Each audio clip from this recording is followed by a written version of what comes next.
اخوات وحبايب، عاملين ايه؟ يا رب دايما تكونوا بخير وفي احسن حال يا رب العالمين. عايزه اقول لكم وحشتوني جدا. وحشني الفيديوهات طبعا اللي احنا بنعملها وبننزلها. والله بجد يعني اعذروني، انا اسفه بجد ان انا اتاخرت عليكم في موضوع ان انا انزل فيديو. الكلام ده انتوا عارفين يا ولاد، دخلت العيد بقى وان احنا في افراح والكلام ده، ربنا يفرح الجميع يا رب. انا عايزه اقول لكم يعني الحمد لله ان افراحنا عدت على خير، وواحد مبسوط قوي، وربنا يفرحنا جميعا ويفرحكم بكل حبايبكم قادر يا كريم. طبعا يا ولاد انا عندي عزومه ان شاء الله بكره باذن الله، فحبيت طبعا اجهز الفراخ قبلها بيوم. يعني الفراخ بالذات بحب اعملها قبلها بيوم، بحيث ان انا اتبلها والتتبيله تخش فيها كويس قوي. قطعنا الوراك. الفراخ دي انا عايزه اقول لكم تربيه بيتي وانا اللي مربياها الحمد لله بفضل الله يعني. مسكت السكينه بقى، شرحت الوراك شرايح كده زي ما شفتوا كده في الفيديو. وطبعا الصدور ما ينفعش احط صدر كامل كده زي ما انتم ما شفتوا. بحس ان هو بيبقى متفل، بيبقى تقيل في الاكل ايا كان، بس لازم افتحه زي الساندوتش كده عشان خاطر التتبيله برده تخش جواه، وان حته الفرخه كده وانت بتاكليها تبقى كلها تتبيله يا حبيبتي. خلاص يا قلبي انت وهي. بالنسبه للخلطه دي احنا عملنا فيها حطينا بصل وحطينا طماطم. اولا البصل فريش، ما بستخدمش اي بصل بودر ولا توم بودر. بحب الحاجه تكون فريش، اللي هي البصل البودر بستغنى عنه تماما وبحط مكانه بصل عادي. التوم نفس الموضوع برضو، توم فريش. يعني ما بجيبش التوم البودر ابدا. كل دوت بضربه في قلب الخلاط طبعا. بحط عليه ليمون، بقشر ليمون كده واحطه في قلب الخلاط برضو. بحط زيت، بحط صويا صوص، دبس رمان، عسل اسود، اللهم صل على النبي. برضو بنحط مستردة وخل وزيت. والبهارات بقى اللي انت حابه تحطيها حطيها، البهارات دي بتاعتك لعبتك انت. اللهم صل على النبي. جينا بقى غطيتها بلاستيك زي ما انتم ما شايفين. عندك بقى اكياس ثلاجه، عندك اي نوع اكياس عندك، او اللي هو الستريتش رول ده.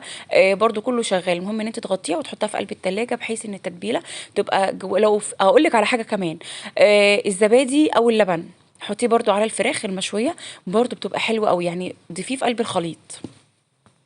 طبعا الجلاش ده تاني يوم، مش في نفس اليوم اللي هو بالليل، لا، تاني يوم اللي هو يوم العزومه. خلاص يا حبيبتي. فانا دلوقتي اللهم صل على النبي، فردت الجلاش، جبت صينيه بتاعه الفطير اللي هي الوسط مش الكبيره. الصينيه دي اخدت مني 3 لفات جلاش بالظبط وكيلو لحمه. كيلو لحمه يمكن انا شلت منه حبه صغيره، بس هي فعلا يعني كانت ما شاء الله كانت كبيره وحلوه. والدنيا كانت زي الفل. انا عايزه اقول لكم كان يوم جميل قوي. حسيت ان انا ما طبختش كتير. ماشي، انتوا عارفين يوم المحشي دوت بصراحه بيبقى يوم لعبكه، بس بحس ان انا طبخت. انما في اليوم ده انا كنت عامله رز بسمتي، اللي هو الرز البسمتي الاصفر، وكنت عامله اللهم صل على النبي عامله رز بالشعريه كمان. فكنت حاسه ان الموضوع خفيف قوي يا ولاد والله. يعني انا كنت بقول لسلفتي انا حاسه ان ما عملتش حاجه، يعني حاسه ان انا ما طبختش اصلا. ايا كان. بالنسبه للخلطه دي بقى اللي هي بتاعه الجلاش، حطيت حبه بيكنج باودر، يعني معلقه بيكنج باودر كده، وحبه اللبن، كوبايه لبن برضو، او على حسب الصينيه اللي هتاخد معاكي، شوفي الكميه اللي انت هتعمليها. اللهم صل على النبي. برضو حبه فلفل اسود وبيضتين بقى 3 ايا كان. طبعا في ممكن تحطي جبنه موزاريلا على وشها، ممكن تحطي زي ما انا حطيت كده حبه البركه، حبه سمسم. وطبعا بتسيبيها شويه وتدخليها الفرن. طبعا اللحمه برضو جايبينها كده من عند الجزار متقطعه جاهزه، شطفناها وظبطناها وحطيناها كده في الحله دي. تشويحه اللحمه انا بسميها تشويحه لحمه. بعملها كده بالبصل والطماطم والفلفل. ما بحطش عليها يا ولاد لا سمنه ولا زيت ولا اي حاجه خالص. هي اللحمه اصلا فيها دهون. تمام. بقى احط بهاراتي والدنيا بتبقى زي الفل الحمد لله. وعايزه اقول لكم طعمها بيبقى حلو جدا. طبعا انت ممكن تفضيها في طاجن وتدخليها الفرن، بس انا بالنسبه لي فضيتها في صينيه كبيره علشان خاطر ادخلها الفرن. طبعا اعذروني ان انا ما صورتش الرز، نسيت خالص والله بجد ان انا يعني اطبخ الرز كده معاكم واوريه لكم الكلام ده كله، خصوصا ان الرز البسمتي انطلب مني كذا مره. بس والله فعلا انا ما اعرفش ازاي نسيت او انشغلت بجد ان انا اوريكم طريقه الرز. اللهم صل على النبي. طبعا يا ولاد البسله طبعا خلصناها الحمد لله. برضو كنت عامله بسله معاها مع الرز يعني وكده. انا عايزه اقول لكم الاكل كان كتير ما شاء الله بجد، وكان طعمه حلو جدا ولذيذ. بعد ما خلصنا بقى العزومه غسلنا المواعين. طبعا الحلل بقى سيبناها تتصفى والكلام ده كله، وبعد كده عملتهم انا في المطبخ.